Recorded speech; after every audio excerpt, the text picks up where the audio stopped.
জাতীয় নাগরিক party NCP, AB party এবং রাষ্ট্র সংস্কার আন্দোলনের সঙ্গে মিলে আমরা গণতান্ত্রিক সংস্কার জোটে যাত্রা শুরু করেছি।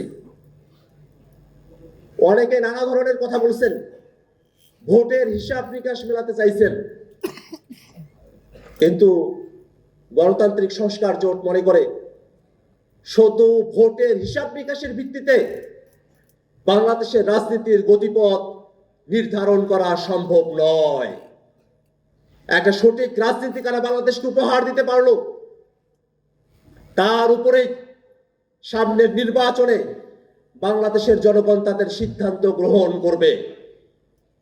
অতএব ভোটের রাজনীতির হিসাব শুধুমাত্র এক হিসেবের ভিত্তিতে জাতীয় নাগরিক পার্টি জোটের উদ্যোগ গ্রহণ করে নাই।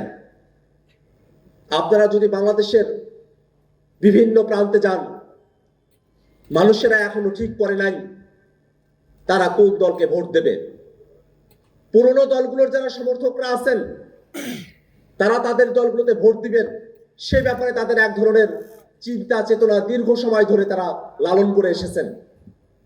কিন্তু যারা কোনো দলের সঙ্গে কানেক্টেড না, যারা নতুন বাংলাদেশকে প্রত্যাশা করেন, তারা কিন্তু এখনো পর্যন্ত ঠিক করেন নাই যে কোন দলে তারা ভোট দিবেন, কোন মার্কায় তারা ভোট দিবেন, তারা এটা ঠিক করেন নাই।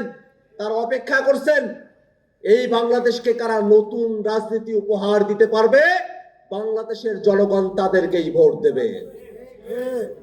জাতীয় নাগরিক পার্টি এনসিপি এবং গণতান্ত্রিক সংস্কার জোট আমরা বাংলাদেশের মানুষের কাছে এই নতুন রাজনীতির বার্তা নিয়ে যাব, যে বার্তার অপেক্ষায় বাংলাদেশের মানুষের অপেক্ষা করছেন।